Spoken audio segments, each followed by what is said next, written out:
Lovely, Karina. Thanks, Saki. So remind me, do we have until 10:30? Yes. Yeah. So I'm aiming to talk perhaps for 35 minutes, 40 minutes, and then leave a good amount of 20 minutes for discussions and questions and for people's thoughts about it. Right, so I'm going to share. So any questions, pop them in the chat as well, or put your hand up and we can ask them as we go through. I'll look after that.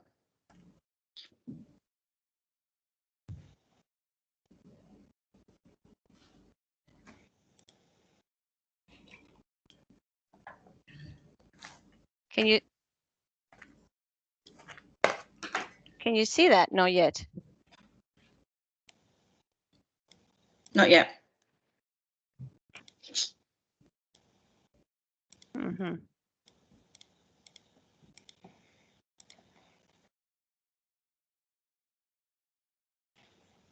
Strange, because it's open.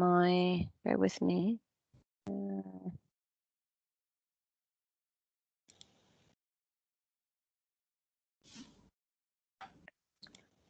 it open? Do you have the slides? Do you want me to share them for you? Hold on a sec. It's now open. Okay, bear with me. Should come up in here. So, oh, there we go.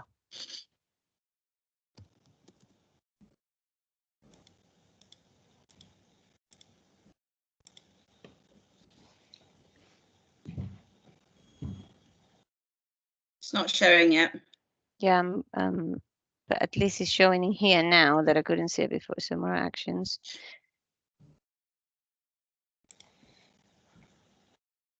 Show conversation, hi participants. Don't know. Okay, let me see. Sorry about this. I practiced this precisely to get this done. Can you see now? Yeah, something fantastic. Yeah. Yeah. Okay, so I just need to make it like that. Yeah. Okay, thanks everyone for the patience. And I just need to, oh, sorry, I went.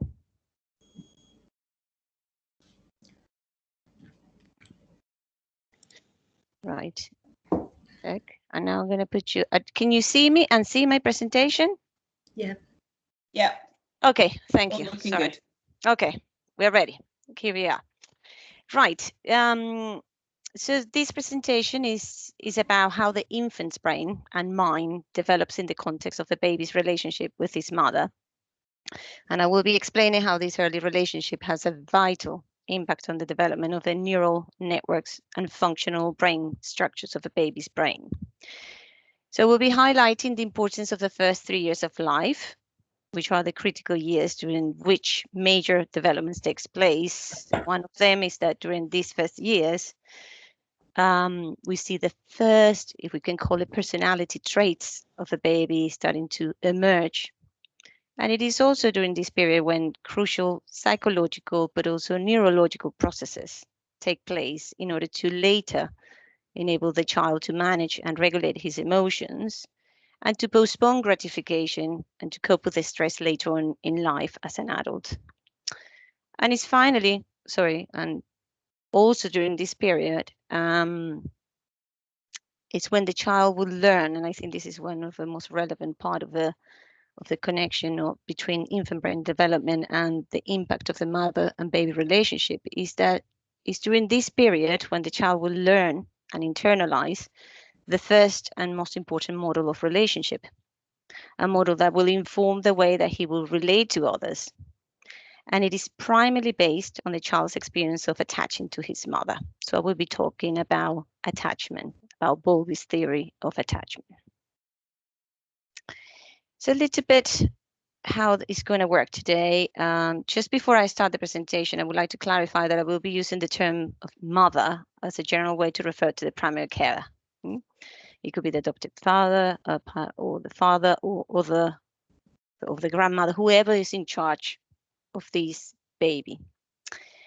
So the presentation has divided in two parts. In the first part, I will be talking about the importance of the environmental influences on the brain growth, specifically about the impact of early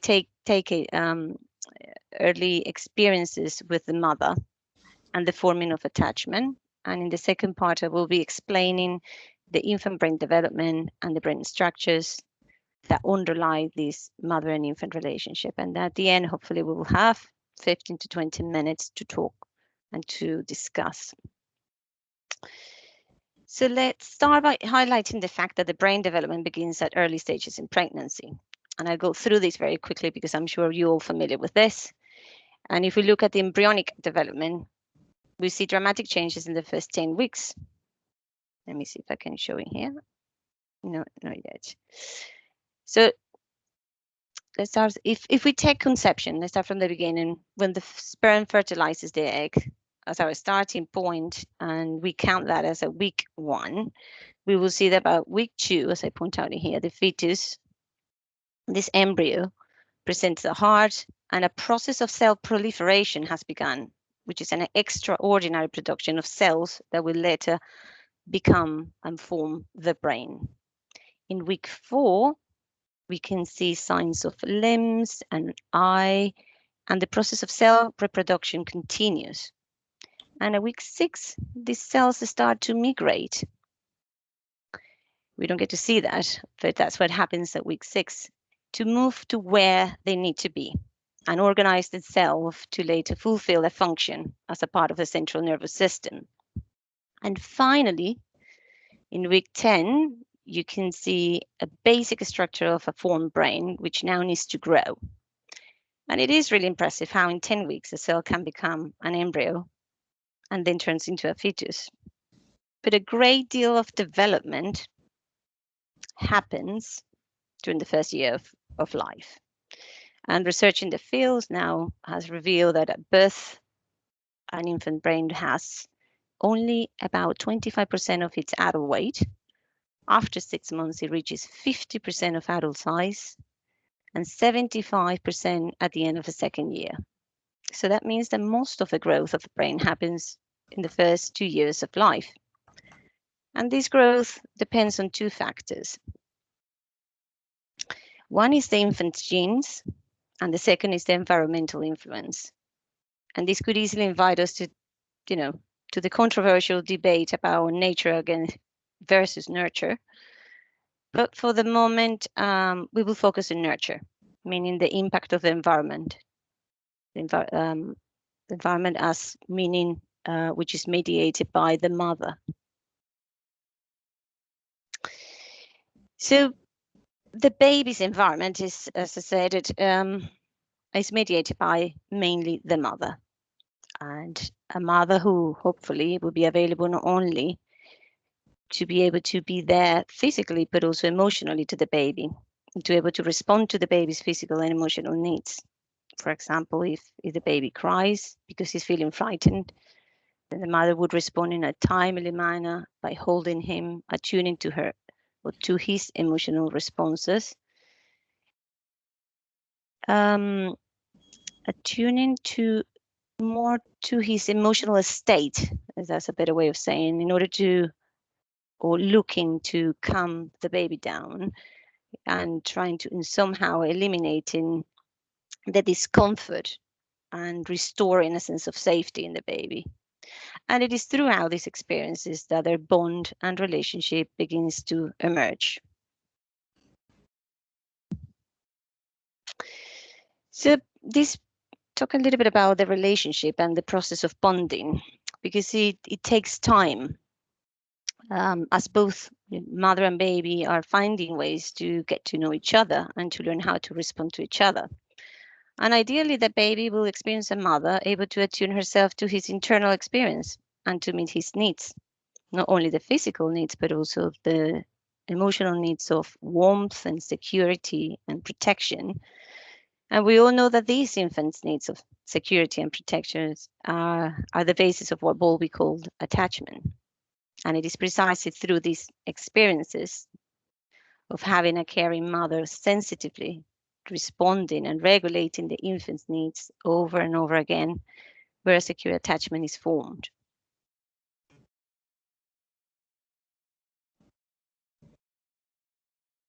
Let's talk about attachment. So attachment is a special bond between the infant and attachment figure.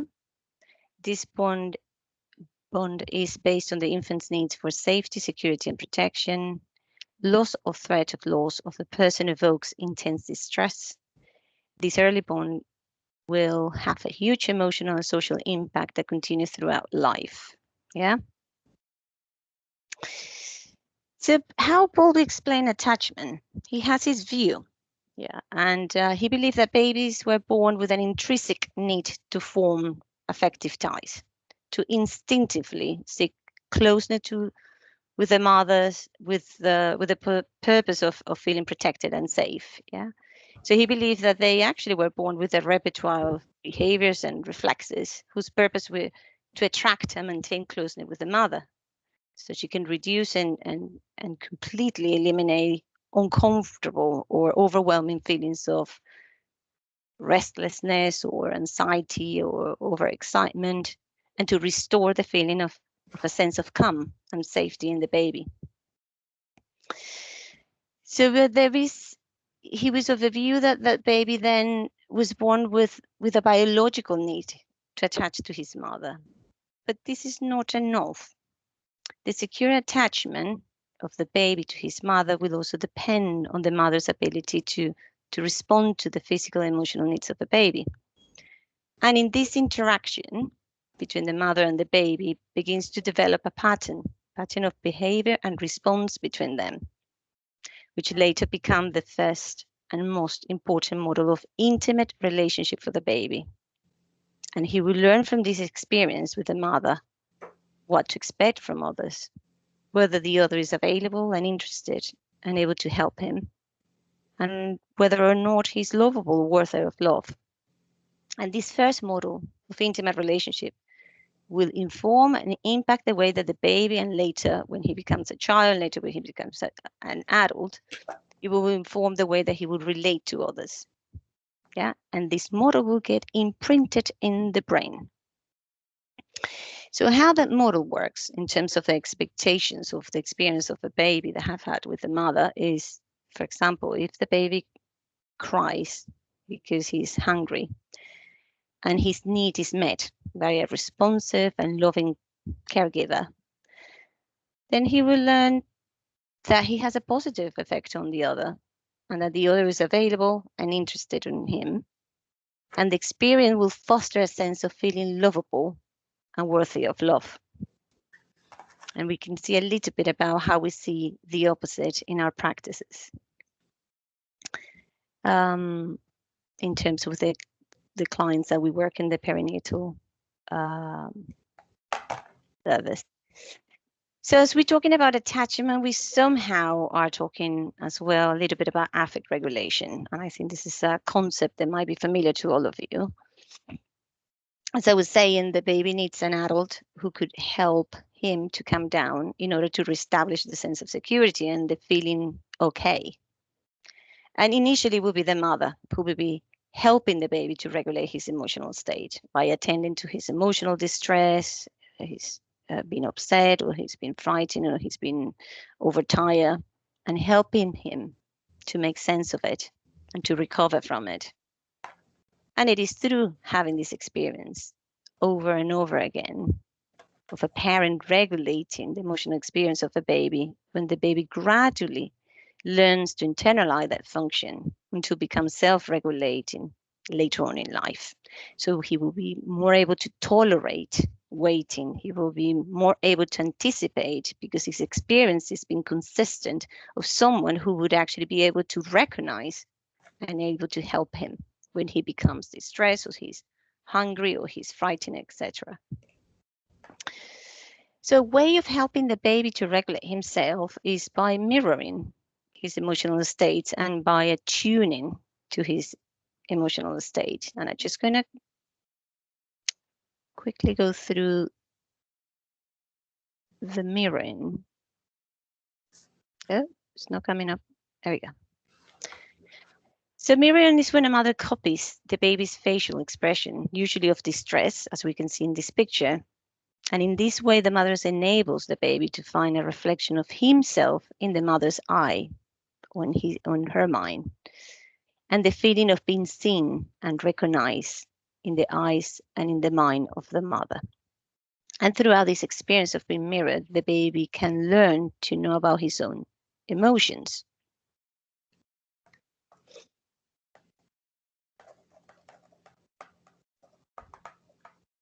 Attunement involves an adult, and this is very important because all these functions are more maternal functions. They need to be done by an adult, not by a child. The baby needs to feel the sense of security and safety, and I think that's provided by an adult, functioning adult, not by another child.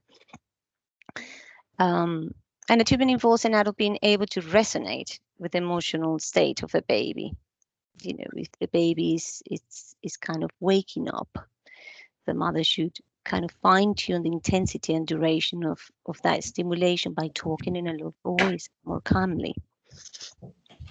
And if the baby is overexcited, then the mommy can actually engage in this kind of tone of voice and bringing him into connecting at that level and perhaps helping him to calm down if that's what he needs to. And in this way, the mother helps the baby to actually calm him down when there is so much overexcitement or he's restless, or to kind of bring him up into a little bit more, helping him to come out of the withdrawing by bringing him in slowly up into a different intensity.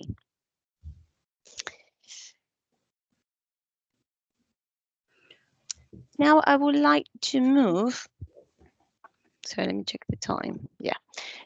So I would like to move on to how parent-infant interaction impacts the infant's brain development. In other words, how the infant's brain develops in the context of the baby's relationship with his mother.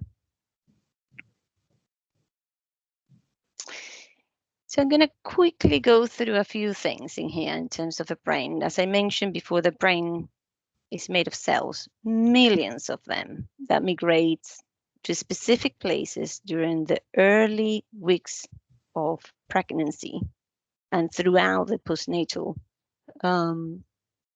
phase. They migrate to specific places, yeah, and organize themselves. And they need to organize themselves to fulfill a function. And these cells, these million cells, are called neurons. And a neuron, I'm sure you're very familiar, it's the nerve cells that transmit information in the brain.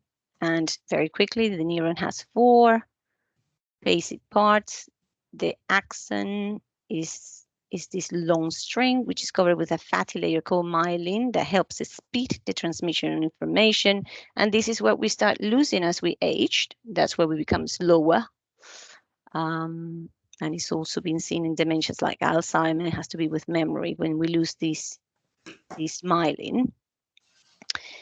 So then that we have the dendrites in here. This is where the neuron receives the information from another neuron. And then we have the axon terminals. That's where the information goes from this neuron to the next one.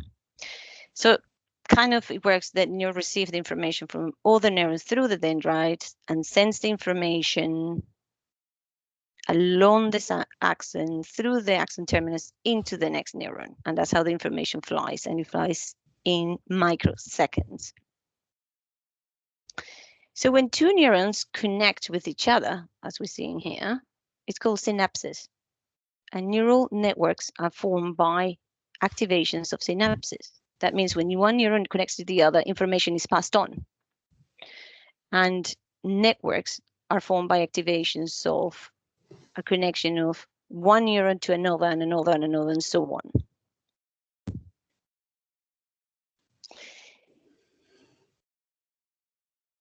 So these networks, and we have a little bit of an idea how they're looking here, are transmitting information back and forth.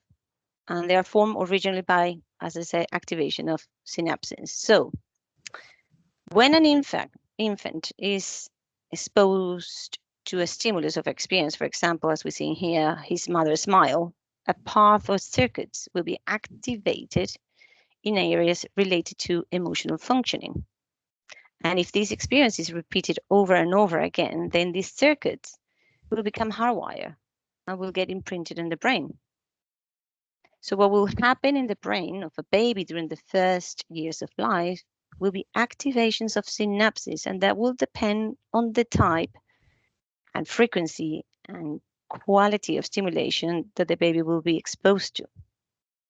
For example, if the baby has the experience of having a sensitive caregiver or a mother, being able to respond and regulate the baby's physical and emotional experiences in a timely and consistent manner, this experience will activate pathway circuits in areas related to emotional functioning. And those emotional functioning areas in the brain are the limbic system and areas, not to get in much in depth because we don't have much time. Let's say that the limbic system is one of the system of the brain which gets activated. And that's exactly precisely where the baby's stress response system is also embedded. So if the baby has that experience of mom being constantly responding and being available, then it will activate neurons and neuropath in areas that related to emotional functioning. And in this way, the baby will experience a variety of emotions and learn that these states will be recognized and regulated by the other. If again, these experiences are repeated over and over again, then these circuits will become hardwired and will get imprinted in the brain. And this applies not only to emotional areas, this also applies to motor and cognitive experiences as well. If the baby has a mother talking and singing and reading to her, then the baby will be stimulating neural activity in language-related areas in the brain. Now, the lack of experiences will also be reflected in the baby's brain by showing less neural networks, less activation of synapses, and less complexity in their networks. And lack of experience can be related to perhaps what we see, a very depressed mom or an over-anxious mother being preoccupied with their own state of mind and not being likely to be available to respond in a timely manner or consistently to the emotional needs of the baby, to be soothed, to be regulated, or to be played with, also to stimulate positive emotions. So you can see how the architecture of the baby's brain is shaped by the experience of the baby with his mom and in the context of that relationship, and how these neural networks and synapses will be greatly shaped by that relationship and the nature of that relationship. So this picture on the right shows a cross-section of the cortex, human cortex, that have been photographed and the neurons have been stained. You can really appreciate how complex the networks become. The more experience that the baby have, the more complex and dense this network will become. Particularly if they have positive emotional experience, this will be vital, which is crucial during the first year of life, first years of I would say the first 2 or 3 years. And when I'm talking about positive emotional experience, I'm talking about the experience of being held, soothed, understood, play with, enjoyed by the mother, will greatly impact the architecture of the baby's brain and its capacity to achieve a higher level of functionality. So on the left, as you can see here, this is how I just thought to show you how a mature neuron looks like. And as you can see, it has a long axon and its branches has multiplied. Imagine how many synapses this neuron can form if it makes use of all these extensions.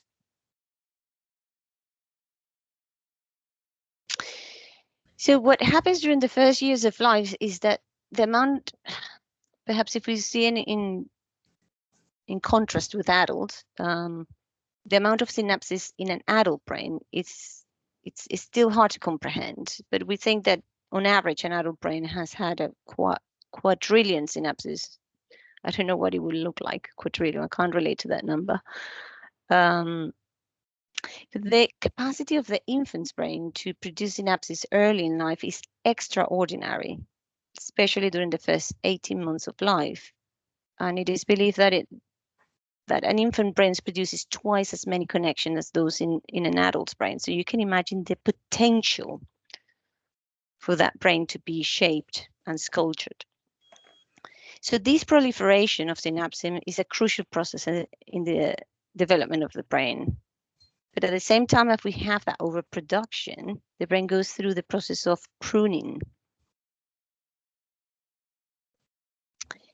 And this is a natural process where there is a reduction of dendrite cells and connections between cells. So those synapses which are pruned are because they were not used.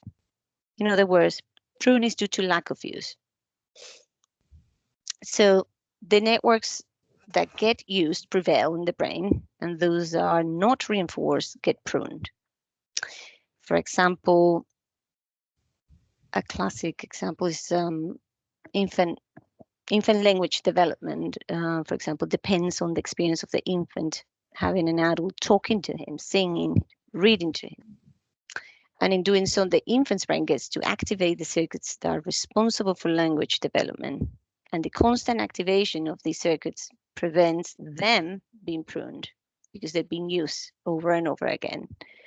But if these circuits are not activated, like for example, those moms who are finding it hard to relate and to talk to their babies, these circuits then don't get activated, they don't get used, then when the pruning comes, it's more likely to take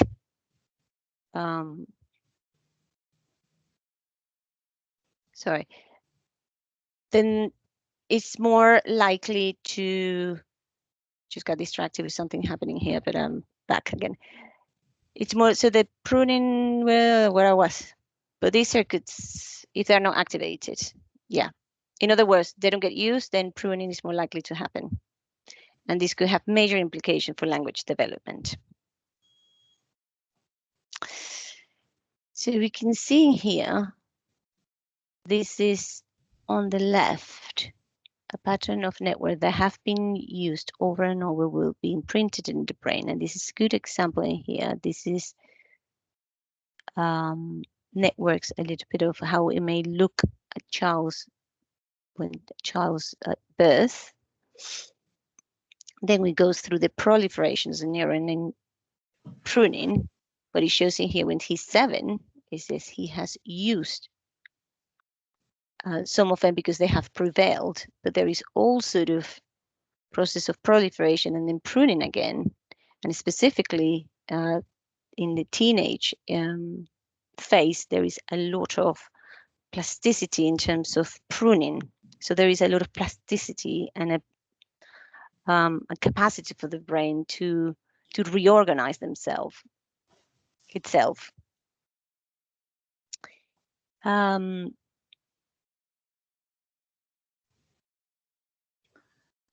So what happens when there is severe neglect, I would say, is related to a severe pruning. And I'm talking about severe cases in here, no, perhaps cases where children have been deprived in orphanage or completely deprivation of even being touched. But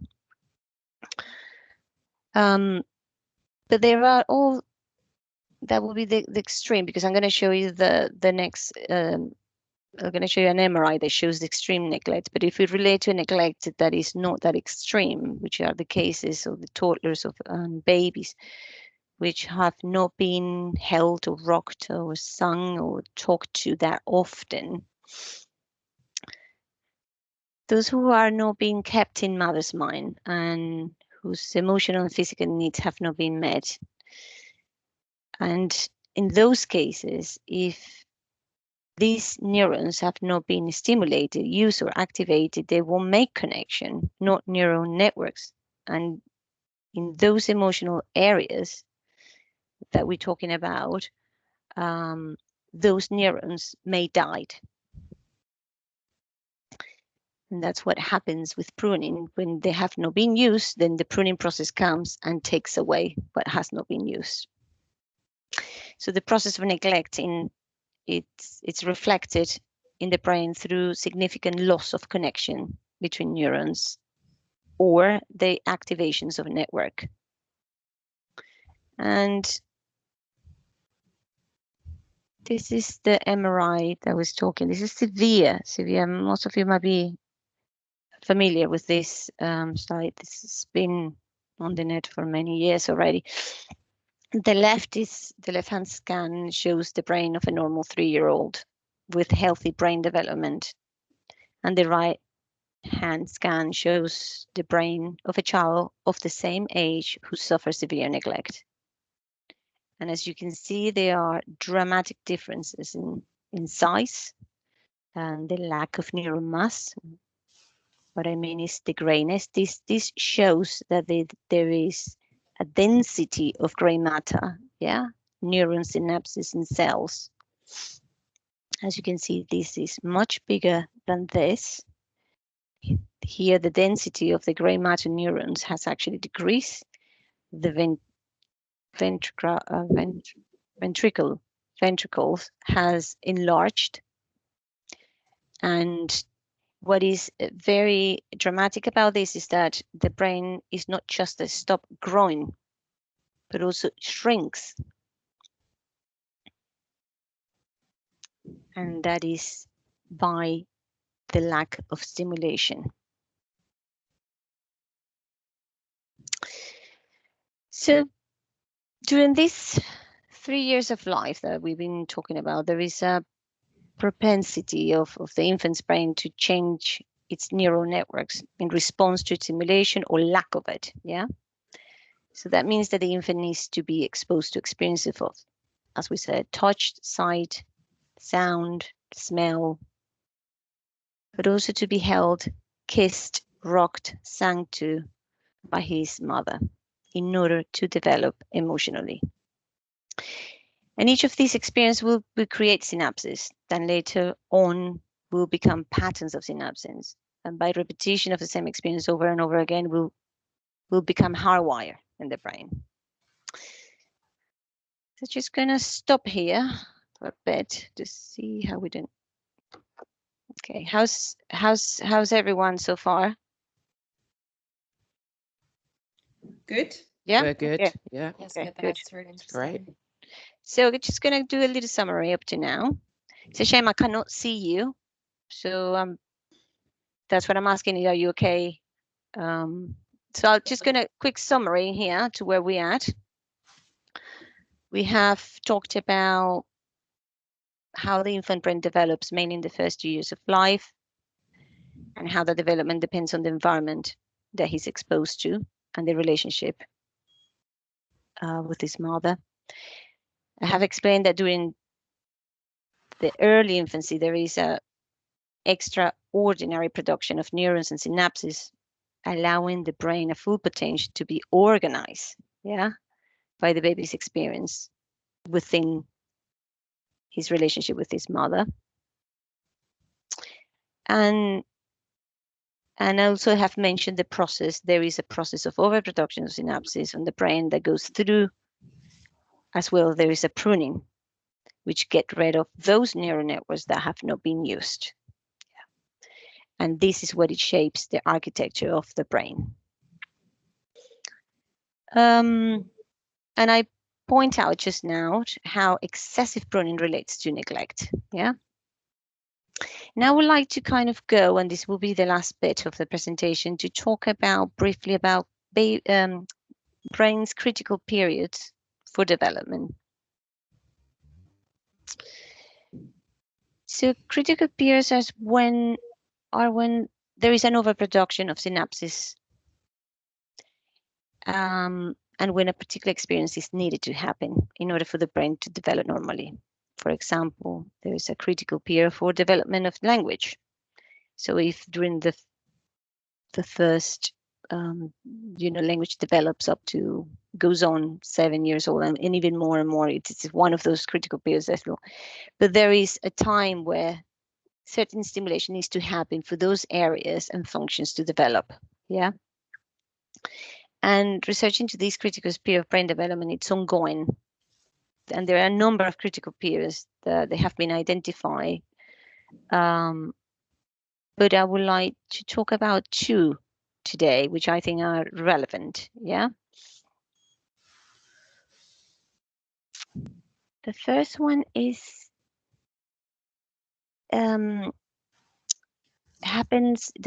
this critical period happens during the 2nd month of life, week number 6, around that. And there is a critical period where there is an increase of synapses connections in the visual areas, which happens in the visual areas and the occipital lobe, writing here. So this is when that system, the visual system, it's ready. Let me get this right. No, this is when the neural system responsible for vision is ready to receive visual stimulation in order to develop a more controlled and focused vision.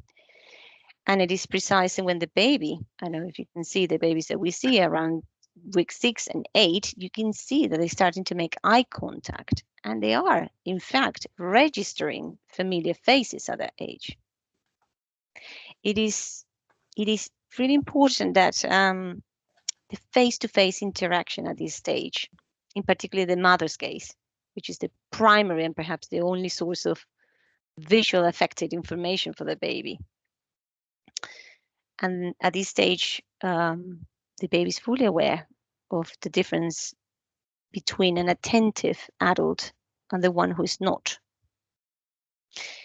And saying this is not that you're going to run to see mums and encourage them desperately to look at their babies because a critical period is happening and they need to be doing that. No, it's for us to be aware that it's an important stage in the development where it will be important for the baby to be seen, to start to be seen, to be engaging in that gaze with the mother. So these critical periods has a window. They happen in certain times and that window is over. But because the infant brain is very, it has the capacity to change its connections. It has that flexibility of being more malleable. There is chance to kind of repair things, if we put it that way. Then the most relevant critical period that I wanted to bring today is this one. Is there is a critical period for emotional development that starts from birth until the age of 3 years. That doesn't mean that the cutoff is 3 years. It means that they are very crucial, important events happening during these first 3 years. And there is a significant synaptic growth in the right hemisphere and limbic systems and others. And these are the structures underlying the processes of affect regulation and the attachment process. Yeah, so there is an overproduction and a massive amount of growth in synapses in these areas of the brain, which are ready to be shaped. And these are the right hemisphere and the limbic system, together with other structures, is what underlines this process of affect regulation and attachment.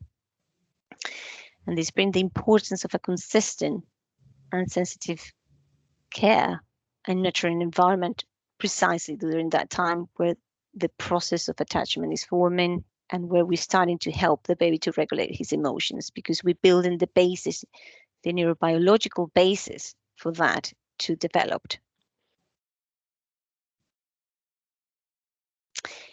Then we talked, I just thought about bringing this, because as we're talking about affect regulation and we have mentioned a little bit about neglect, perhaps to talk a little bit when things go the other way, not neglect, when there is abuse, or the baby's in a context where there is tension. You know, mom and dad are constantly in a row, or there is a lot of financial or housing stress, and the baby is exposed to what at that point will feel very toxic, because he doesn't have the emotional resources to deal with that, but he can feel and sense the tension, yeah? Or he's been frightened by what is happening around him. So there is this very, we don't need to go through this, but the HPA axis is what is called the stress response system. And it has this very elaborated name, you know, hypothalamic pituitary adrenal axis. I don't think we need to go in detail into this, but it's just to show very quickly that when stress is impacting the baby, usually this is a system that the brain then goes in touch with glands and hormones and so on, to finally, what we need to understand, that produces a substance called cortisol. It goes through all this process to bring this, and the cortisol will actually say, you need to be alert, you need to run now. It helps somehow the baby or the person to, well, more the adult, to be in alert, or to be determined that something is threatened and what to do. Yeah. Now, these help us to survive. These help us to, when it's working, it helps you to deal with the stress. Yeah. For the baby, when he brings cortisol and the mom comes and help him, he's been stressed because he's hungry, or because he heard a door slamming. Then he was startled and he cried, and then mom and created cortisol because he's just a little bit stressed about it. Mom comes and helps him and soothes him and helps him to regulate emotions and go back to normal. But when these situations are an ongoing chronic situation, then the system is overflowed with cortisol. And this is what it damages, and it creates disruption to the system. And if it is taking place at early stages, the consequences will be more difficult. It will become more complex, because the basis of what it needs to be working is already been disrupted. So just to give you a little bit of the two sides of the story, when neglect happens, how we see in the neural network, you know, decrease of connections and synapses, and when it's stress or perhaps more abusive experience where the baby has been exposed to, this is what it gets impacted. And I think we have come towards the end. So the key points, you know, the infant brain development is mainly shaped by the mother's relationship. I think we have how important is the early intervention in the first years of life. And then we have come to the end, giving us 10 minutes. So let me come out of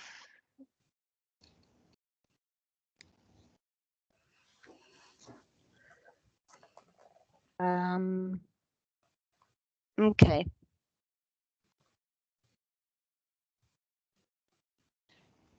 Any thoughts? Any question? Thank you, Karina. That was really, really interesting, and actually really just pins down exactly what kind of happens. So you can kind of process it better. I was thinking how much pruning has happened for myself while I was watching that. But yeah, any questions for Karina? Does anybody have anything they would like to ask or discuss? No, thank you. Just to add that, yeah, it was really interesting. Thank you. Great. Good. Hi, thank you, Karina. I got a question. This is really interesting. I did the Circle Security Parenting group, so I got to understand a lot more about the bonding, attachment, relationship, and but I got questions specifically related to repair. And I'm interested in the aspect of repair in mother and child relationship through the second pregnancy or second child. For example, the first child, the first pregnancy or first child, it did not have any attachment. It's the thing what you describe a lot of things being what's the word, being missed out, and it wasn't possible. But then